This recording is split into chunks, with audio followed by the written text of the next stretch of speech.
అందరికీ నమస్తే అండి.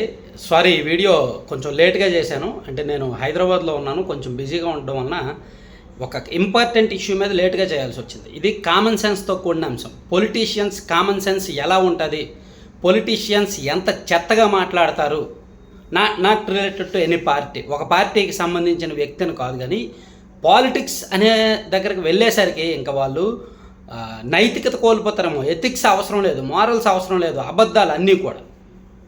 కొండా సురేఖ గారు ఒక మహిళ మంత్రిగా ఉంటూ మరో మహిళ విడాకుల మీద ఎలా మాట్లాడగలరు? అలా ఆమెకు కేటీఆర్ అంటే పడకపోవచ్చు, కేటీఆర్ అనే వ్యక్తి ఆమె వాళ్ళ పార్టీకి రాజకీయ విరోధి కావచ్చు, రాజకీయంగా ఢీకొనండి, ఎన్నైనానండి కేటీఆర్ని, లేదా అతని అవినీతి మీద అనండి, అతని పరిపాలన మీద అనండి, అతను గతంలో మంత్రిగా పనిచేసిన దానిలో తప్పుల మీద అనండి, లేదా అతను ఇంకేదైనా అనండి. కానీ ఒక వేరే వాళ్ళ ప్రైవేట్ లైఫ్ని, వేరే వాళ్ళ విడాకుల లైఫ్ని ఎలా అనగలరు? సో కొండా సురేఖ గారు ఈరోజు చేసిన కామెంట్స్ చాలా వరస్ట్ అనమాట. తీవ్రంగా, అంటే ఖచ్చితంగా అది వినని వాళ్ళు ఎవరైనా ఏదో ఈమె దగ్గరుండి చూసినట్టు కన్వెన్షన్ని టీఆర్ఎస్ పార్టీ అధికారంలో ఉన్నప్పుడే కూల్చేయాలంట. కానీ కేటీఆర్ ఏమో నాగార్జునకు ఫోన్ చేసి నేను ఇంక పచ్చిగా చెప్పలేను కానీ ఇలా పంపించండి, అప్పుడు నేను కూల్చకుండా ఉంటాను అని చెప్పి అంటేనేమో నాగార్జున ప్లస్ నాగ చైతన్య ఆ అమ్మాయినేమో పంపించమన్నారంట. ఆ అమ్మాయి ఏమో వెళ్ళనని చెప్పిందంట, అందుకని డైవర్స్ తీసుకున్నారంట.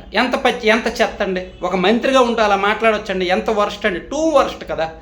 ఒక మంత్రిగా ఉంటూ ఒక మహిళకు సంబంధించి, ఒక విడాకుల అంశానికి సంబంధించి, ఒక సున్నితమైన అంశానికి సంబంధించి అట్లా మాట్లాడొచ్చా? సో అంటే మన రాజకీయ నాయకుల కామన్ సెన్స్ ఎంత చెత్తగా ఉంది అనే దానికి అర్థం. మళ్ళీ కొండా సురేఖ ఏమి కొత్తగా ఫస్ట్ టైం ఎమ్మెల్యే అయిన వ్యక్తి కాదు.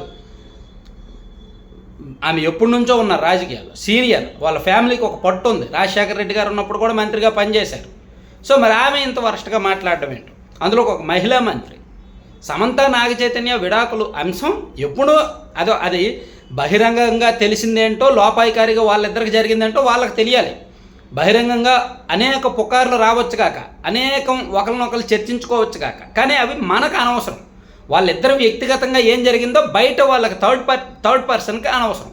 ఏ విడాకులైనా అంతే, ఏ ఇద్దరు విడాకుల మీద అయినా సరే థర్డ్ పర్సన్స్ రకరకాలు మాట్లాడుకోవచ్చు, కానీ అది ఇలా ఓపెన్గా అదేదో ఓపెన్ సీక్రెట్ అన్నట్టు, అందరికీ తెలుసు అన్నట్టు ఆమె మాట్లాడారనమాట.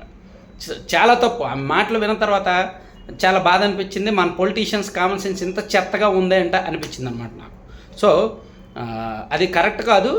దీని మీద నాగార్జున ఇమీడియట్గా రెస్పాండ్ అయ్యారు, మంత్రి గారి వ్యాఖ్యలను ఖండించారు, అలాగే తప్పుపట్టారు.